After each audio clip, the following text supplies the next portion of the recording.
सभागार में सभी उपस्थित सभी सज्जनों, माताओं, बहनों, सभी को मेरा प्रणाम। आदरणीय प्रोफेसर MC नौटियाल जी आज के मुख्य वक्ता हैं। जो आज के मुख्य वक्ता dean professor Ajit Kumar Negi ji, DSW महोदय, प्रोफेसर OP गुसाई जी, धात संस्था के मुखिया श्री नवानी जी, श्री पवार जी, निदेशक महोदय Shri Purohit ji, respected faculty members doctor Babita Patni ji, doctor Vijay Lakshmi, research scholars, MSc की छात्राएं और मेरे प्यारे काश्तकार भाइयों और बहनों, ये मेरे लिए बहुत गर्व की बात है कि आज धात संस्था की पहल पर हैब्रिक और एग्रीकल्चर हॉर्टिकल्चर विभाग द्वारा आयोजित इस कार्यशाला कृषक कार्यशाला में मुझे आमंत्रित किया गया है। सर्वप्रथम मैं प्रोफेसर AN पुरोहित जी को नमन करता हूँ, जिन्होंने एक सपना देखा और आज हम उस जो सपना है उनका, जैसे कि निदेशक महोदय ने बताया कि 30 सालों से जो ये हैब्रिक संस्था है जो कि इस्टेब्लिश की गई थी प्रोफेसर AN पुरोहित जी द्वारा, 30 सालों से वो आउटरीच प्रोग्राम के तहत अपने शोध कार्यों को पहाड़ के काश्तकारों पर तक अपने शोध कार्यों को पहुंचा रही है, जिससे कि उन्नत किस्म के बीज, उन्नत किस्म की फसलें और उन्नत किस्म के पहाड़ी फल जो है उनके उत्पादन में मुख्य रूप से बढ़ोतरी हुई है। द्वितीय में एक फ्रांसीसी राइटर जॉर्ज डू मोरियर के कथन को यहाँ पे उद्धृत करना चाहूँगा, जिन्होंने कहा है कि सेब एक बेहतरीन फल है जब तक कि आपने आड़ू का सेवन नहीं किया है।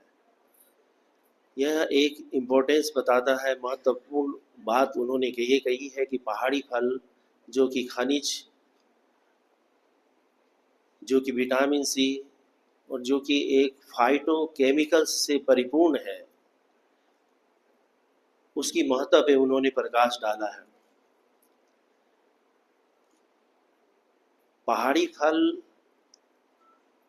मैं जब कक्षा 5-6 में पढ़ता था पौड़ी में राजकीय आदर्श विद्यालय में, तो पहाड़ी फल इतनी बहुतायत में होते थे कि हमें लाइन लगानी पड़ती थी और हमारे गुरुजन जो है उसको घरों के लिए देते थे, जैसे आलू बुखारा और जिसको पहाड़ी भाषा में चोला कहते हैं। लेकिन जो सबसे बड़ी चुनौती है आज के परिप्रेक्ष्य में, वो पहाड़ी फलों के लिए जलवायु परिवर्तन है। जैसे कि डॉक्टर बिष्ट जी ने बताया कि 1 डिग्री फ़ारेनहाइट बढ़ने पे सेब की खेती कितनी कम हो जाती है, और ये जलवायु परिवर्तन का इफेक्ट अभी फरवरी में हिमाचल प्रदेश में भी देखा गया, जहाँ की बिना मौसम की बहुत फरवरी में बारिश हुई, जिससे कि सेब की खेती बहुत प्रभावित हुई है। ये एक बहुत बड़ी चुनौती है पहाड़ी फलों के लिए, क्योंकि ग्लोबल वार्मिंग होने के कारण पहाड़ों का टेम्परेचर बढ़ रहा है और पहाड़ी फलों की पैदावार कम हो रही है। इस सिलसिले में जो ये चुनौतियां हैं, इनका निराकरण करना, या जिस तरह से प्रोफेसर नवानी जी ने कहा कि क्या हम नई प्रजातियों को बढ़ावा दे सकते हैं जो कि बढ़े हुए टेम्परेचर पे फलों का उत्पादन ज़्यादा दें।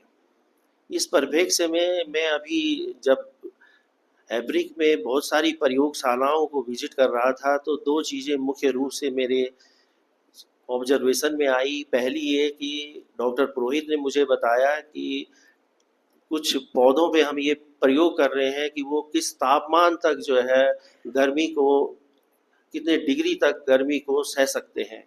दूसरा, एक रिसर्च स्कॉलर साहब ने बताया कि मैं एक प्रयोग कर रहा हूँ कि कोई वनस्पति या कोई, उन्होंने एक पर्टिकुलर, मुझे उस समय याद तो नहीं, उन्होंने कोई बायोलॉजिकल बॉटेनिकल नाम लिया, जी, जी। मैं कंप्यूटर साइंस का रहा इसलिए मुझे इसका वो नहीं है, लेकिन थोड़ा उन्होंने जो मुझे कहा कि वो एक पानी कितना पानी जो है, कितने कम पानी पे और किस गुणवत्ता के पानी पे वो सर्वाइव कर सकता है।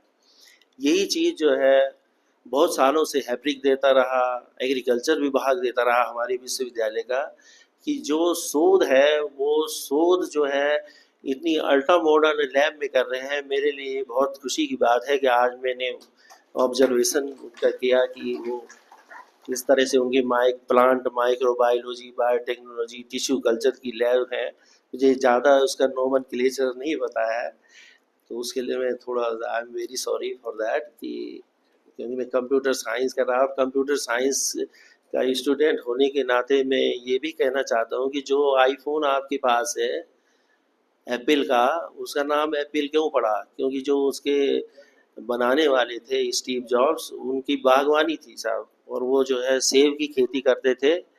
और सेब की खेती करते समय एक समय वो अपने एक दोस्त के साथ घूम रहे थे, तो उन्होंने कहा इस ब्रांड नेम क्या दें इसका, तो उन्होंने एप्पल दिया। लेकिन एप्पल का जो है वो आलू बुखारा जैसा भी होता है, इसलिए उन्होंने उसको एक जिसको गढ़वाली में कहते हैं दंथा, उसको ले लिया, उसका बाइट ले लिया। और उनका जो है ये ब्रांड जो है पूरे विश्व में नंबर एक का ब्रांड है उनका स्मार्टफोन में। तो बात हो रही थी समस्याओं पे, प्रयोगशालाओं पे और उनके शोध कार्यों पे। तो ये बड़ा हृदय को प्रसन्न करने वाली बात है कि हैप्रिक और एग्रीकल्चर विभाग जो हमारा स्कूल है, जिसके अंतर्गत बहुत सारे हमारे विभाग हैं, जैसे एक कृषि विभाग है और हॉर्टिकल्चर विभाग है, रूरल टेक्नोलॉजी है, सीड टेक्नोलॉजी है, वो इस तरह की काश्तकार ओरिएंटेड जो है उसका समाधान के लिए निरंतर। और जलवायु परिवर्तन से जो चुनौतियां आ रही हैं, तापमान में वृद्धि है, पानी की गुणवत्ता जो है कमी हो जा रही है, सॉइल भी चेंज हो रही है, इन सब को एड्रेस करते हुए एक सॉल्यूशन ओरिएंटेड जो है वो काम कर रहे हैं। जहाँ तक इसका जो है ये है चुनौतियाँ और अवसर। अब चुनौती तो मैंने आपको मतलब जैसे लेमैन भाषा में बताई। अब अवसर क्या है कि आप कैसे जो है इनका प्रोडक्शन ज़्यादा कर सकते हैं। तो मेरे हिसाब से तो स्मार्ट बागवानी इसमें अडॉप्ट की जानी चाहिए। हमको नई नई प्रजातियां खोजनी चाहिए जो सरवाइव कर जाएं, उच्च टेम्परेचर पे भी सरवाइव कर सकें, या कुछ इस तरह के केमिकल्स एज ए फर्टिलाइज़र और एज ए इन्वायरमेंट हमको प्रोड्यूस करने चाहिए कि जो बागवानी है हमारी उस पे ग्लोबल वार्मिंग का फ़र्क नहीं पड़े। तो ज़्यादा तो मैं ये नहीं कहूँगा कि ज़्यादा समय नहीं लूँगा आपका, लेकिन मैं एक ज़रूर कहूँगा कि काश्तकार जो कि बहुत दूर दराज से आए हैं, मैं उनका धन्यवाद करता हूँ। और उनकी जो समस्याएं हैं या उनके जो आए विचार हैं, वो हमारे जो एक्सपर्ट हैं यहाँ पे बैठे हुए जो इस पे सालों से थ्योरेटिकल और प्रैक्टिकल काम कर रहे हैं, इनके बीच एक बहुत अच्छा संवाद होने वाला है। एक बहुत अच्छी चीज़ उभर के आने वाली है जो हम सब के लिए फ़ायदेमंद होगी। मेरी शुभकामनाएँ हैं और आयोजकों के भी के लिए बहुत शुभकामनाएँ हैं कि ये अच्छे से हो आपका प्रोग्राम। बहुत बहुत धन्यवाद।